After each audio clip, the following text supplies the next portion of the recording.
Siri was revolutionary, decades ahead of its time, dominating the market, with no competition in sight.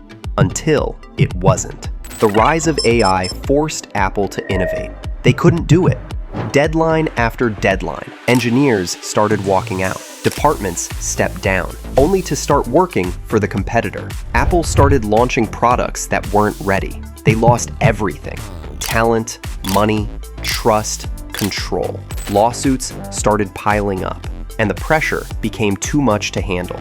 Apple was forced to admit defeat, striking a deal with its biggest rival. The company preached privacy and security of your personal data, and now it was working with the same corporation they swore to protect us from. So what happened? How did Apple go from owning the future to giving it away, something that was unthinkable just a few years ago? This is the downfall and the truth behind Siri. In 2011, years before ChatGPT or Google Assistant, there was Siri. First unveiled with the iPhone 4S, Siri was a personal assistant in your pocket, the kind of sci-fi magic only Apple was capable of delivering. And with no competition in sight, Siri felt decades ahead of its time. But today, the story is very different. Instead of evolving, Siri decayed. How many times have you said, "Hey Siri," only to be met with silence? How many times has it botched a simple command, cut you off mid-sentence, or defaulted to its infamous punchline? Here's what I found on the web. That isn't just a glitch, it's a graveyard of broken promises. What once felt like the future, a piece of revolutionary technology, has become a meme. Inside Apple, the problem was even worse. Siri wasn't just flawed, it was broken at its core. Engineers were forced to stack modern AI onto the original 2010 codebase. It was like raising a skyscraper on rotting beams. Piece by piece, Apple kept bolting on features to this crumbling foundation, while the competition surged ahead. While Siri stumbled in circles, a storm was brewing on the horizon. Amazon and Google built clean, powerful systems. In 2014, Amazon launched the Echo, and with it, Alexa. Just a year later, Google answered with its own creation, Google Assistant. The competition had caught on. AI assistants were everywhere. But these weren't just gimmicks on your phone. They were in living rooms, kitchens, and cars, turning lights on, locking doors, adjusting thermostats. And with every command, they learned, they adapted, they grew smarter, faster, better. Meanwhile, Siri still fumbled with basic tasks, struggling to set timers, and defaulting to its punchline. The gap wasn't just noticeable, it was downright humiliating. For Apple, a company built on defining the future, this was an existential crisis. They weren't leading anymore, they were chasing. And when panic set in, Apple did what it always does, threw money at the problem. But this time, money wasn't enough. No amount of money could fix a culture that was already decaying at its core. In 2018, Apple made what looked like a masterstroke. They poached John Giannandrea, Google's head of AI, the architect behind the systems that crushed Siri. He would now report directly to Tim Cook, Apple's CEO. The message was clear: salvation had arrived. John had decades of experience. Unfortunately, he wasn't subscribed to our channel, something that would serve as a grave mistake in the future. But when Giannandrea stepped inside, he didn't find a project to fix. He found a battlefield. Reports described a fractured empire, turf wars, all at the heart of the world's most valuable company. John Giannandrea was supposed to be the savior, the man who would unite Apple's fractured AI vision. But the moment he walked in, John slammed into the buzzsaw of Apple's culture. Inside the company, the AI/ML division carried a cruel nickname that whispered in the hallways: AI/ML-ESS. A second-class team, too cautious, too slow, too scared to take a risk. The complete opposite of Apple's legendary hardware and software groups. These were teams that thrived on speed, secrecy, and brutal deadlines. The result? Chaos. two visions pulling in opposite directions. Apple's software leaders didn't just resist change, they actively fought against it. And that fight would drag on for years. At one point, the company was torn between two competing blueprints for Siri, a lean on-device model, or a sprawling cloud-based system. But instead of making a decision, they froze. Paralysis set in, time slipped away, and the AI revolution raced ahead, leaving Apple behind. Janandria, the man hired to fix the issue at hand, was sinking in quicksand.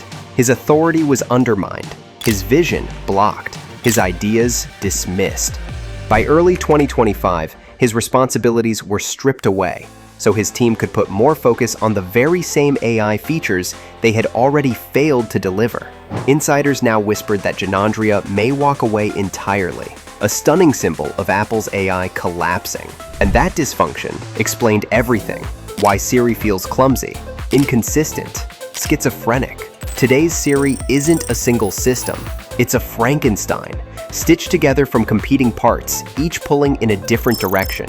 A reflection of Apple, a trillion-dollar giant too fractured and indecisive to commit to one vision.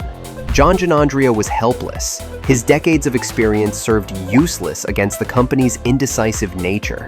If only he was subscribed to the Blueprint Rewritten channel, things might have turned out differently.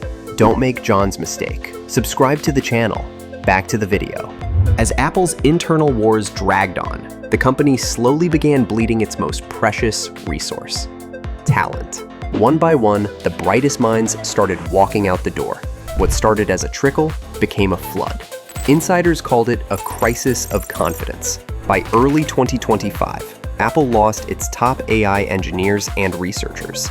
The worst part? They were walking into the arms of the rivals: Meta, OpenAI, Anthropic, Google, the very same companies that had already left Apple in the dust.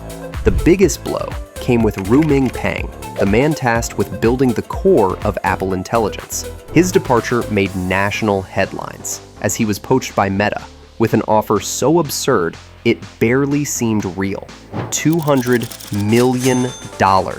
Are you listening to what I just said? Meta was paying hundreds of millions of dollars just to steal Apple's brainpower. As soon as Pang left, others started to follow. By August 2025, 4 more key researchers had quit. One of Apple's top AI leaders jumped to Meta. 3 others from the core LLM group went to OpenAI and Anthropic. These weren't just names on resumes. They were the minds designing the very essence of modern AI, talents Apple couldn't afford to lose. The worst part? Every departure told the same story. Brilliant researchers trapped by bureaucracy, crushed by office politics, and frustrated by leaders too scared to choose a direction. Rumors started swirling that Apple might even start outsourcing parts of its AI stack, something that was unthinkable just a few years ago. The message was clear: if you're a world-class AI researcher, Apple isn't where you go to build the future. It's the place you avoid walking into at all cost.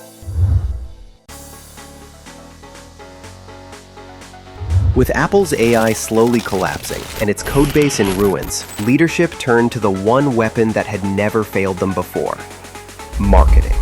WWDC 2024. The curtain rose on Apple Intelligence. The keynote was absolute cinema, polished, seamless, and breathtaking. On stage, Siri wasn't the clumsy relic we all remembered. She was reborn, smarter, faster, and most importantly, contextual. Siri was woven into every corner of your digital life. This was the Siri Apple fans had been begging for. The Siri Apple needed to prove it was still in the race. But behind the dazzling demos lurked a darker truth. Much of what the world saw wasn't even real. Those headline features, they didn't actually work on devices. They were aspirations dressed as reality. A mirage. Fake news. Apple had built its empire on products that simply worked. Promoting unfinished and unstable software was more than just a gamble. It was Apple risking its most sacred asset of all: trust. The fallout was immediate. iOS 18's marquee features slipped from one delay to another. Apple quietly admitted that the rollout would, quote, take longer than expected. Insiders whispered 2025, while others pointed to 2026 as the release year. Behind closed doors, executives like Craig Federighi reportedly warned that the promises made by the marketing team were impossible to deliver on schedule.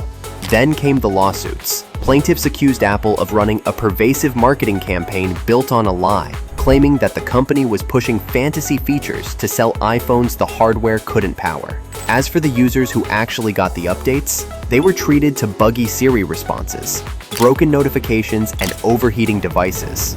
The experience felt less like an upgrade and more like a full-blown software crisis. Apple promised a revolution. Instead, it delivered disappointment, lies, and failure.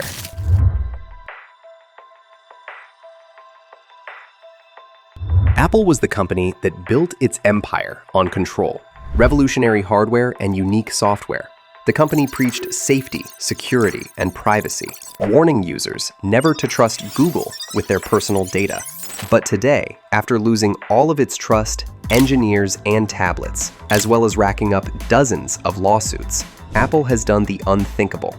They raised the white flag and prepared to hand the keys to its greatest rival, the same rival they told us to fear.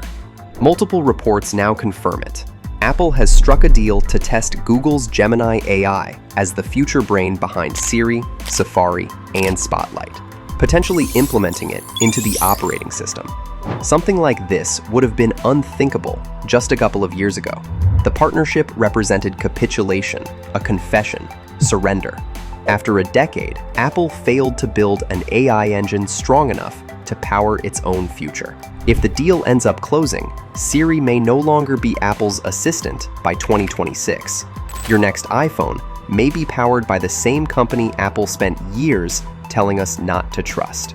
And while there are glimmers of hope with the upcoming unified AI models and custom chips, the future still leaves much to be desired. Can Apple fix itself? Can it rebuild its culture? And more importantly, are you going to subscribe to the channel? After all, we make bite-sized documentaries every week. Why would you want to miss out?